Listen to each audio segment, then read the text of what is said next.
Peace. This is Wise for Wise Words Media, back at y'all for another round. And what's gotta be said, gotta be said. That's why I say it on my page, because nobody else is. Tyson Fury is the most overrated heavyweight in the history of boxing. Tyson Fury is so overrated. Who has he fought? And it's okay. Because, you know, when you are under the top rank banner, Uncle Bob Arum has been around for a long, long time because he knows how to make stars, right? But he knows when to step you up. He will step you up eventually. Bob Arum is a genius in boxing, right? There's no secret why he's been around for over 70 years in the business. Because he knows what he's doing. He knows how to build a star. So, in comes in this vacuum of the heavyweight division, back when there was nobody of substance in that weight class, he created one in Tyson Fury.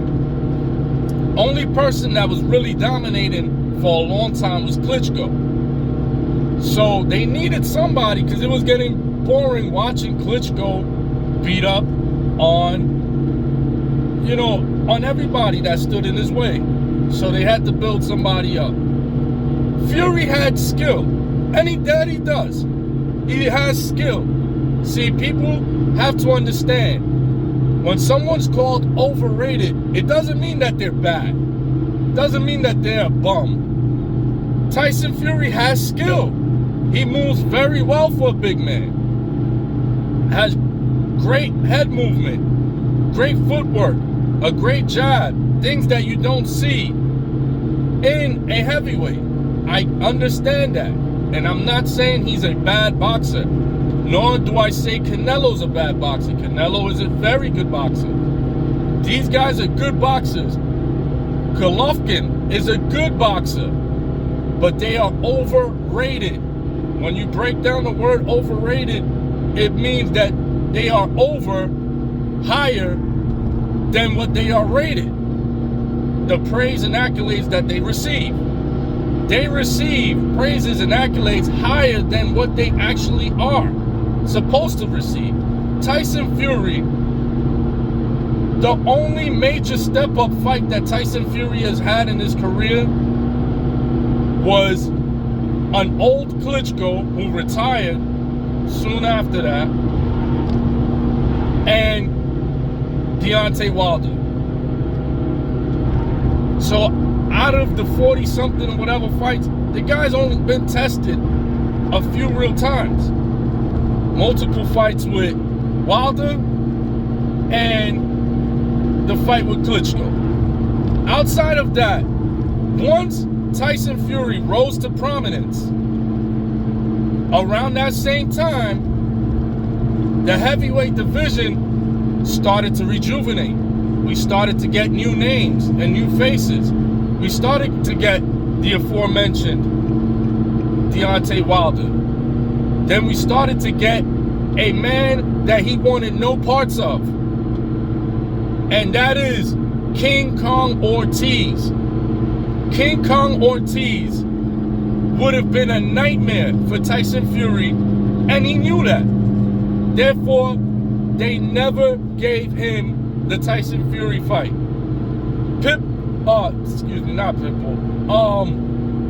What's the name? King Kong Ortiz was a master boxer. Remember, he's Cuban. He comes from the Cuban school of boxing. The Cuban school of boxing teaches boxing as an art and science. It is a point system that is predicated on the amateur point system. They transfer that over into the professional ranks. Therefore, they are not looking to knock you out all the time. What they're looking is to get ahead in the scoreboard. So they do that by utilizing the art and science of boxing. Great footwork, good torso movement, good head movement, and a lot of jabbing. A lot of jabs to the body, a lot of jabs to the head. The Cuban school is a system that is predicated on the amateur scoring system. And this school of boxing has given us some of the best boxers. Unfortunately, because of the political climate, a lot of these boxers never got to box in the United States during their prime. King Kong Ortiz is a shining example of this, because King Kong Ortiz at a late age was already starting to dominate the heavyweight division. He gave Deontay Wilder, prior to Tyson Fury, he gave Deontay Wilder his hardest fight. King Kong Ortiz had great upper body movement, head movement, good defense, which is another fundamental tool of the Cuban system, and he had a great 1-2, and he had power, and he could take a punch. He was a big boy. So Tyson Fury avoided. He didn't even say the name King Kong Ortiz. Another person he could have fought. He never got the opportunity was Anthony Joshua. When Anthony Joshua was in his prime, and his name was buzzing and ringing bells crazy, Anthony Joshua was looking for the Tyson Fury fight. He didn't want the Wilder fight, but he wanted the Tyson Fury fight. And Eddie Hearn was calling for the Tyson Fury fight in the O2 Arena, because that place, they love their boxing over there. And not only do they love their boxing, but it's a massive arena. That thing would have sold so much that would have been a hot ticket. It would have been a major event in British boxing history. And not only that, but it would have been a huge boxing fight in heavyweight history. And Tyson Fury stripped us of that because he did not want to fight a prime undefeated who just knocked out Klitschko, Anthony Joshua. He didn't want that, because the round when he beat Klitschko, which was his major step-up fight, that's when everybody started calling for the bigger heavyweight names for Anthony Joshua, and he was on board to fight Fury. But that fell by the wayside. You had Andy Ruiz. When he beat Joshua, he wanted the Fury fight. Never happened.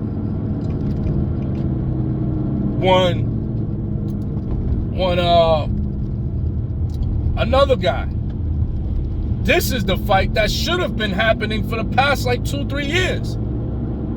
And that is the fight against Usyk. Usyk wants to fight Fury. He is showing up at Fury's fights. He is antagonizing Fury. He's stepping in the ring. And all Fury could do is jokes. Oh, you gremlin. And you know, like, just making fun of him. But dude, Fury wants to, what's the name? Usyk wants to fight. Alexander Usyk is going to all of Fury's fights. He'll probably be at Fury's fight tonight. Or today, rather. Because over here in the U.S., it's going to start around like 2 o'clock, the card. He's been at every Fury fight trying to get the Tyson Fury fight because he wants to be undisputed in 2 weight classes. Usyk has already been undisputed in the light heavyweight division. Cruiserweight, excuse me. In the cruiserweight division. So he wants to make history and become a 2-time undisputed champion, just like Terrence Crawford just did. So Usyk has been chasing that type of history too, but Tyson Fury has been avoiding that by being funny, cracking jokes. You gremlin, and you know, you ugly little man, just making fun of him.